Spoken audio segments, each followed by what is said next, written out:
Okay, good afternoon, everybody. So I think this is the last session, right? And it's better if we use bahasa ya. I think biar kita lebih santai juga. And I will expect itu nanti ada questions from the audience juga buat para panelis kita ini. Oke, kita bisa mulai ya. Jadi perkenalkan dulu, nama saya Hendy Gunawan, ya. Saya memimpin divisi Enterprise Data Governance, juga saya Data Protection Officer untuk Bank Sinarmas, ya. Pak Budi mungkin. Selamat sore teman-teman semua. Perkenalkan, nama saya Budiman. Saat ini saya menjabat sebagai Chief Data Analytics Officer di Sequence Life. Kurang lebih kerjaan saya selama 18 tahun ke atas itu hanya pegang data saja. Jadi data analytic end-to-end dari data warehouse, kemudian reporting, kemudian analytics, dan kemudian juga sampai sekarang ke implementasi AI end-to-end. Terima kasih. Pak Ryan, Pak Arya, silakan. Oke, selamat sore semuanya. Terima kasih sebelumnya Pak Hendy. Ya, perkenalkan saya Ryan Thomas, saya Head of Business Intelligence dari Maybanks. Kita udah, saya mungkin dari tahun 2000 ya, sebelumnya dari bank-bank lain, dan saya mungkin lebih specialized di bidang Business Intelligence Visualization dalam Maybanks. Mungkin bisa. Oke, jadi topik fireside chat kita sore ini adalah From Data to Decisions ya. Jadi harnessing Gen AI for financial transformation. Ya, kalau kita lihat dari topiknya, mungkin udah teman-teman audiens sudah dapat gambaran ya. Kira-kira kita mau discuss bagaimana sih Gen AI ini bisa digunakan untuk business transformation, tapi tentunya as antusias gitu ya, kita semua mungkin juga udah banyak aware mengenai AI. Tentunya yang penting itu adalah data ya. Karena biar bagaimanapun AI itu berfungsi karena ada data gitu ya. Jadi kita bisa ngomong tentang kualitas data dan sebagainya gitu ya. Jadi kita mau mulai questions kita, mungkin sekarang yang general topik dulu ya buat Pak Budi ya. Jadi bagaimana sih Gen AI itu sekarang mengubah sektor financial ya, mengubah sektor financial untuk transformasi digital gitu, baik di Indonesia maupun across di Southeast Asia gitu ya. Kira-kira menurut Pak Budi gimana nih Gen AI? Oke, jadi sebenarnya Gen AI itu sebenarnya adalah AI juga.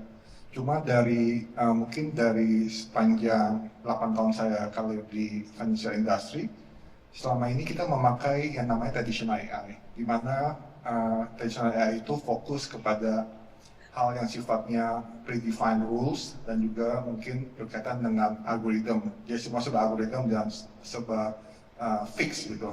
Nah, tapi Gen AI ini merupakan teknologi terbaru yang mungkin hits sekitar 2 tahun lalu ya, setelah ada ChatGPT gitu ya. Nah, ini memberikan nuansa baru kepada teknologi AI itu tersendiri, di mana menurut saya teknologi AI yang sekarang itu memiliki nuansa di mana memahami user context pada saat dia melakukan query ke dalam sistem, sehingga pada saat query itu menghasilkan output, nah outputnya itu lebih fleksibel dan juga adaptif. Dalam artian setelah dia mendapatkan suatu output, kita bisa langsung masuk ke new question, di mana itu sesuai dengan konteks pada saat kita menanyakan untuk kedua kalinya. Jadi menurut saya dengan tingkat kematangan AI seperti ini, itu sangat membantu digital transformation di sektor BFSI ataupun di seluruh industri. Nah, jadi saya melihat bahwa kemampuan AI sekarang itu sudah sangat tinggi, dan di mana saya melihat ada beberapa hal yang bisa dioptimalkan dari sisi operasional kita. Jadi saya melihat ada 4 area yang bisa diimprove dengan adanya Gen AI ini. Pertama, mungkin kita bisa melihat bahwa live chatbot sekarang lebih dinamis, di mana mereka bisa mengerti arti intent apa sih yang ingin ditanyakan kepada sistem, sehingga dia bisa menjawab dengan tepat dibanding dahulu yang mungkin sifatnya kalau pertanyaannya A, jawabannya B, kemudian kalau pertanyaan C, jawabannya D, jadi itu lebih pasif. Nah, kemudian yang kedua itu mungkin lebih ke efisiensi dari sisi apa istilahnya otomatisasi, dimana sekarang semua orang ngomong tentang AI agent, orang ngomong tentang otomatisasi sistem. Nah, menurut saya dengan adanya Gen AI itu bisa membantu untuk meningkatkan efisiensi dan juga melakukan istilahnya cost reduction. Nah, yang ketiga menurut saya itu adalah meningkatkan manajemen risk dan juga fraud detection. Nah, di mana pada saat dulu mereka memakai rule based system, di mana kalau misalkan ada ketemu A, maka ini kerjanya seperti ini nih. Kalau ketemu B, maka seperti ini. Nah, sekarang dengan ada Gen AI model itu bisa membantu untuk meng-highlight pattern-pattern yang mungkin itu tidak ditemukan pada traditional AI. Nah, yang keempat yang menurut saya itu adalah dia sekarang bisa membantu untuk meningkatkan financial inklusi. Dalam artian kita tahu bahwa Indonesia kan luas, ataupun negara-negara lain juga luas. Nah, pasti ada daerah yang dimana mereka itu underbanked, atau mungkin mereka nggak punya historical transaksi keuangan. Nah, bagaimana misalkan kita bisa menjangkau orang seperti ini? Jadi dengan ada Gen AI, sebenarnya Gen AI itu membantu untuk menganalisa data-data yang sebenarnya di luar data finansial. Jadi misalkan behavior pada saat melakukan social media activity, mungkin phone log seperti apa.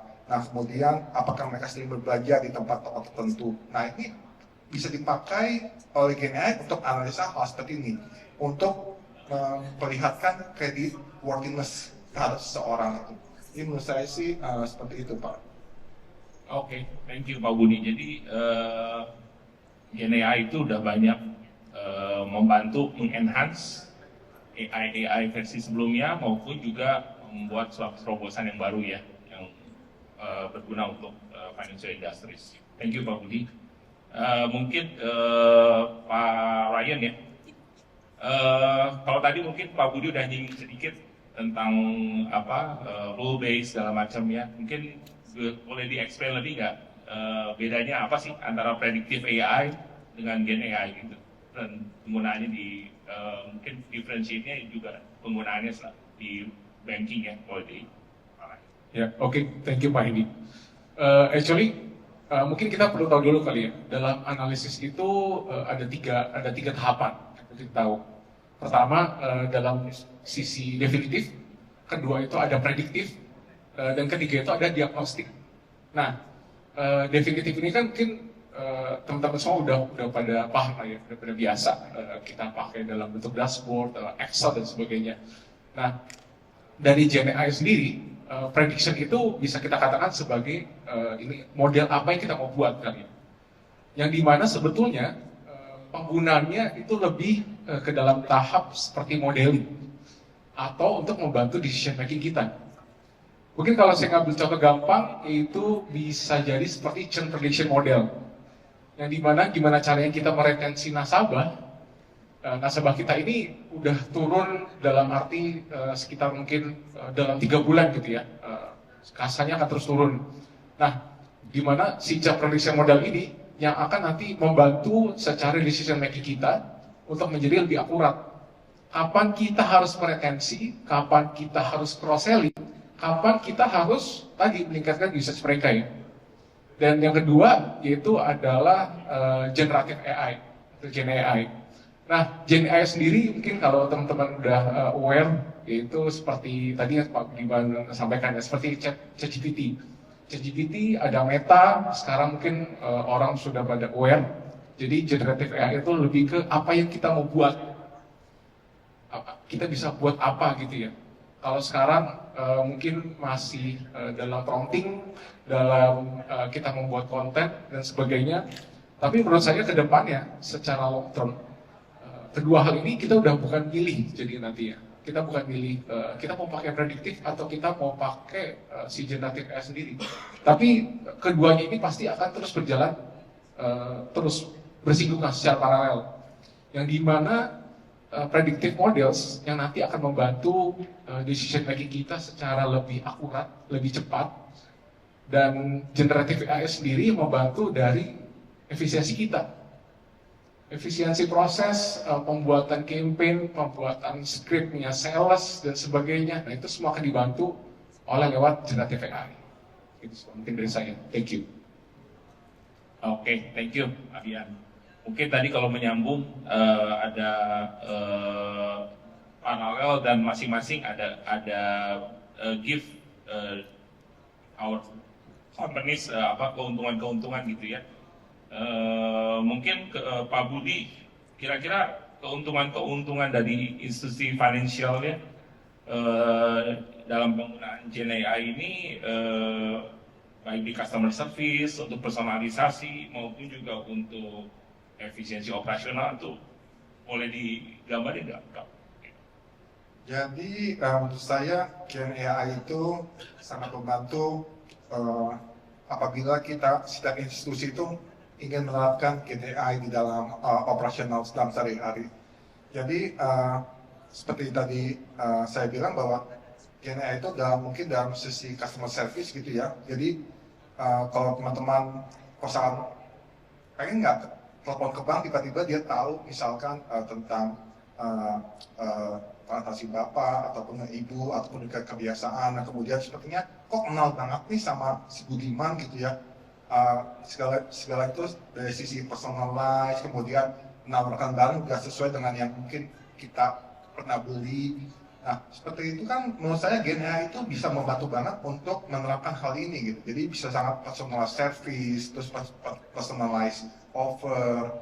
Nah dan kemudian dengan ada Gen AI di dalam customer service, dia juga bisa menurut saya 24 jam selama seminggu nggak pernah tidur gitu kan. Dibanding kalau kita memakai manusia, apabila telepon kan ada terbatas. Nah kemudian apabila lagi peak hour, selalu nunggu kan. Pas bapak-bapak, ibu pasti sebel tuh kalau misalkan bapak telepon ke bank kok di istilahnya tekan 0 untuk apa istilahnya untuk kesini, tekan apa untuk menunggu.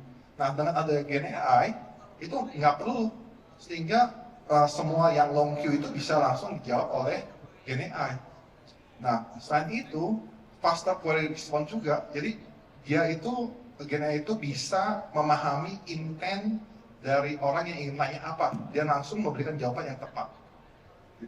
Jadi, menurut saya di sisi customer service itu memberikan suatu suatu pencerahan lah bahwa ada suatu metodologi atau teknologi yang membantu untuk mengatasi hal ini. Kemudian dari sisi streamline operation. Nah, kita sekarang orang bilang automation, di mana automation itu butuh mungkin technical knowledge. Tapi dengan ada Gen AI ini dimudahkan semuanya. Gitu. Dalam artian kita bisa melakukan otomatisasi dengan small code gitu atau dengan prompting yang sangat simple. Jadi misalkan, Anda adalah expert di bidang misalkan content creator. Kemudian tolong Anda melakukan investigasi tentang new trend. Kemudian Anda tulis hasilnya di mungkin 500 word gitu, 500 words. Nah itu dengan sangat mudah tinggal enter, kita tinggal tunggu. Nggak sampai 10 detik, 15 detik sudah keluar hasilnya. Nah itu dari sisi automation, di mana kita dimanjakan, kemudian kita bisa fokus terhadap hal-hal yang memang kodratnya manusia itu adalah untuk memanage misalkan tim, atau mungkin mengatasi mungkin yang role-nya memang hanya bisa dijustifikasi oleh manusia. Jadi hal-hal yang bisa diotomatisasi, kita kasih Gen AI. Nah mungkin seperti itu Pak. Thank you Pak Budi. Clear banget ya jawabannya. Jadi I think the benefits are there gitu. Sekarang mungkin kita balik ke Pak Ryan ya. Kalau tadi mungkin bicara soal operasional efisiensi, ya, personalisasi, customer service, kita sekarang ke sisi yang sebelahnya nih. Kalau di financial institution kan biasa ya, fraud detection, ada risk gitu kan. Jadi beside the revenues and the incomes, we also concern about risk gitu kan. Nah, gimana nih GenAI helping di sisi sana?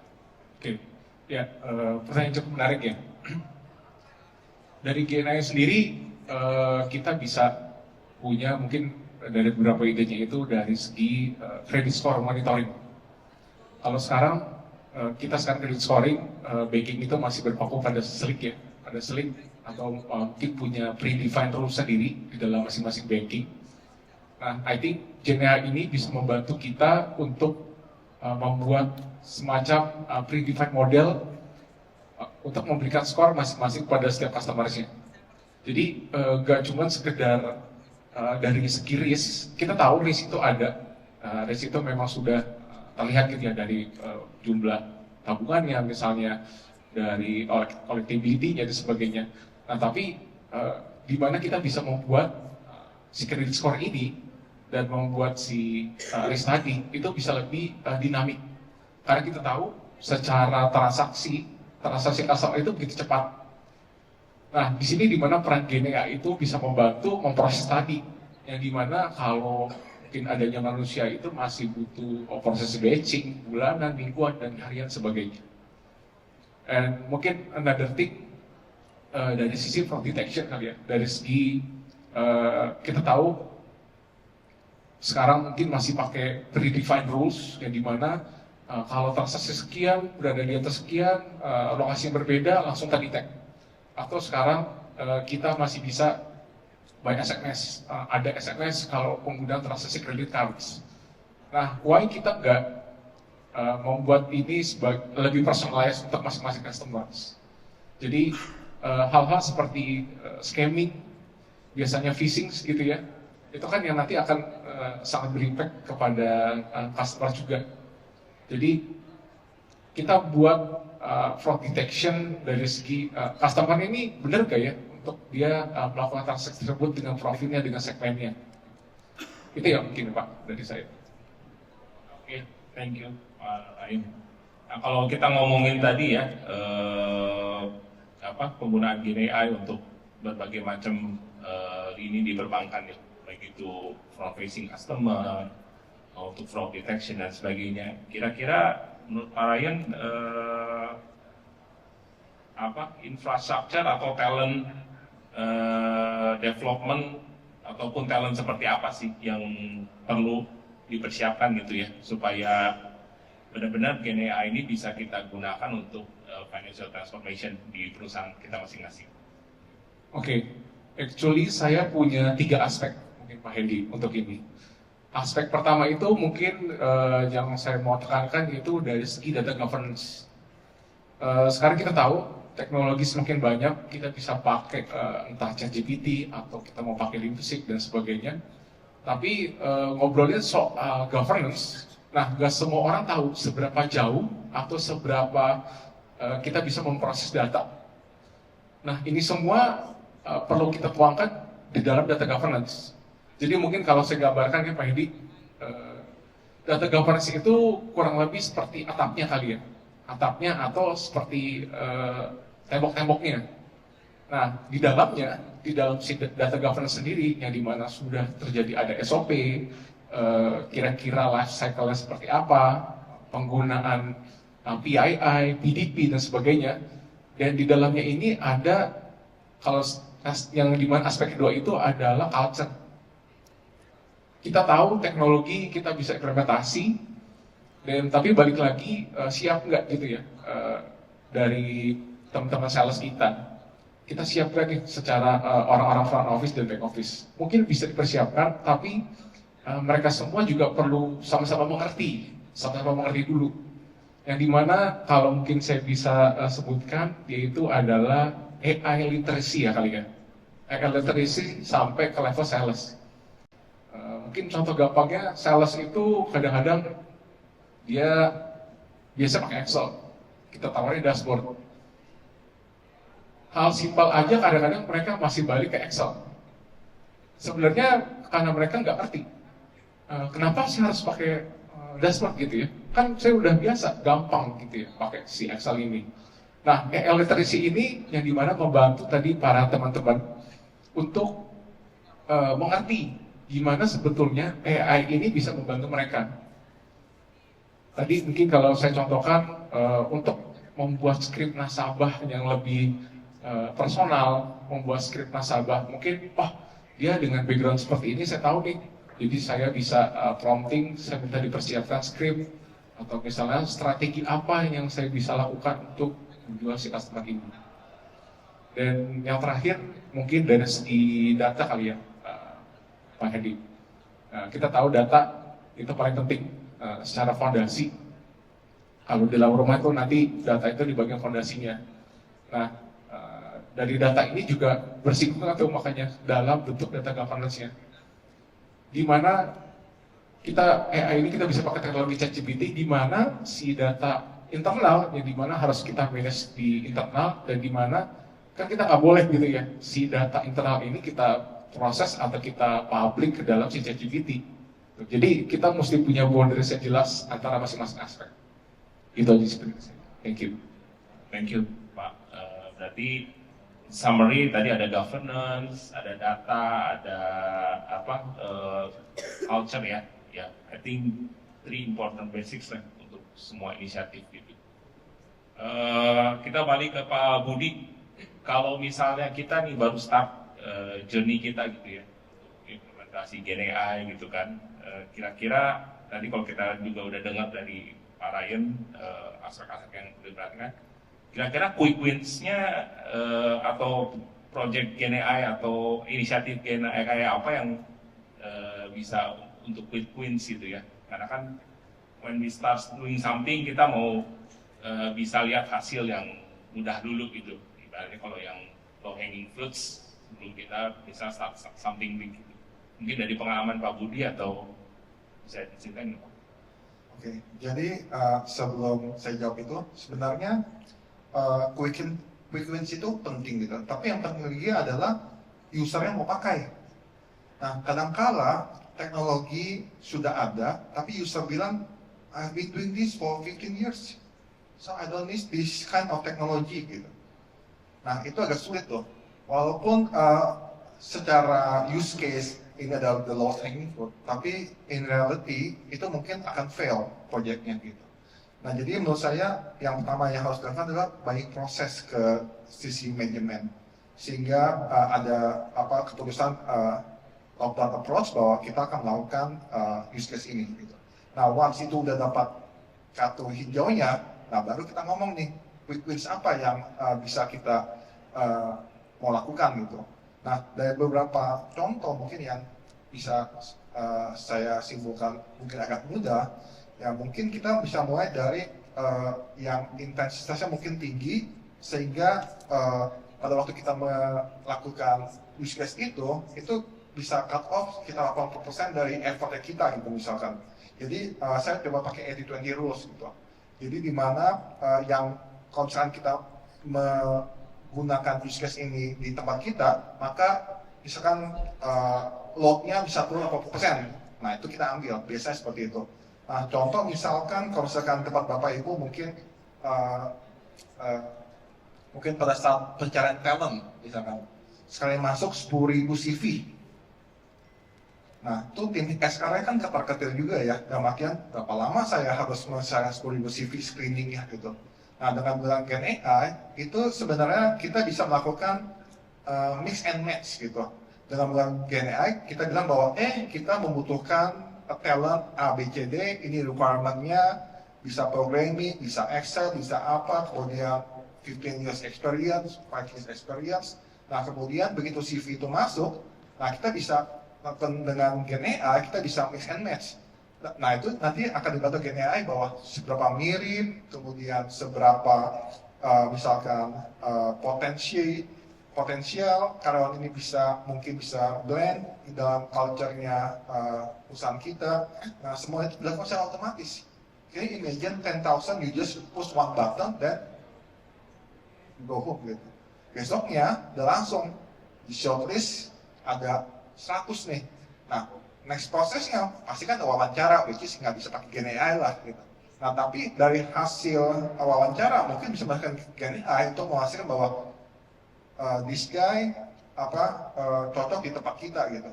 Nah, mungkin salah satu contoh seperti itu. Nah, atau mungkin bisnis yang lain yang mungkin yang menurut saya the low hanging fruit, yang mungkin teman-teman pasti di setiap perusahaan punya content creator lah ya. Jadi yang isi Instagram, mungkin yang isi Facebook, LinkedIn dan lain-lain. Nah, itu mungkin bisa melakukan menggunakan Gen AI untuk melakukan otomatisasi hal itu. Sehingga teman-teman tinggal bilang, wah, saya ingin menulis tentang hal A, kemudian ingin membuat image A, kemudian ditampilkan hari apa, jam berapa, semua bisa otomatis. Nah, itu mungkin the low hanging fruit sih, yang mungkin bisa dilakukan. Oke. Thank you Pak Budi. I think sampelnya juga very down to earth, bisa banget masuk ke daily life sila di perusahaan gitu. I think I will give the audience time to ask questions ya. Jadi teman-teman ada yang mau bertanya nggak buat panelis kita? Related to Gen AI atau apapun lah yang mungkin dari teman-teman mau diminta diperjelas atau gimana? Ada teman-teman? Silakan Pak. Terima kasih. Saya Bafu dari FPT Finance Indonesia. Tadi menarik sekali tentang kerahasiaan data, intinya ya Pak Raya. Jadi data tetap data kita sendiri yang dominan untuk diolah dengan generative AI. Kemudian digabungkan dengan informasi data dari generative AI sendiri. Nah, untuk konteks yang tadi diarahkan oleh Pak Ryan, mungkin bisa diberikan contoh-contoh yang lebih konkret Pak dari pengalaman Pak Ryan itu, supaya jangan sampai kelewat gitu. Terima kasih. Oke, thank you Pak siapa? Saya Bafo, Pak. Pak Bafo ya? Oke, Pak Bafo. Untuk menjawab pertanyaan tadi, mungkin saya bisa jawab dari segi di Maybank ini kita punya satu board ya. Kita punya satu board yang itu namanya AI Ethic Board. Nah, yang dimana sebetulnya teman-teman analitik itu perlu tahu dulu dari segi AI etiknya seperti apa. Jadi pertama dari sisi apakah penggunaan modeling AI ini itu nggak saling tumpang tindih. Penggunaan AI ini juga secara modelingnya itu fairness-nya sama gitu Pak ya. Dan tentunya di dalam si AI ethics ini juga kita punya batasan yang dimana tadi ya kita jagain secara internal ini untuk memproses harus berada dalam proses internal. Secara dalam teknologinya itu harus berada dalam platform yang sama. Nah, yang dimana untuk penarikan data lewat misalnya ChatGPT gitu Pak ya, untuk menarik secara hanya data eksternal aja, gitu. Jadi kita betul-betul menjaga di sana, and tentunya makanya dalam segi PDP untuk PIA kita betul-betul menjaga sekali untuk data seperti KTP, secara data identity ya, identity baik itu secara general atau identity secara spesifik, itu betul-betul kita jaga yang dimana nggak boleh kita proses gitu ya, mungkin sebagai contohnya. Dan tadi secara AI Ethic Board, yang kedua yaitu dari segi mungkin dari segi AI language life cycle-nya Pak. Jadi di sini kita punya semacam audit, mungkin bisa saya bilangnya audit gitu ya. Apakah dalam AI model ini secara audit ini sudah betul sesuai SOP atau belum? Nah, biasanya kita predefine rules, kita agreekan sampai mana boundariesnya.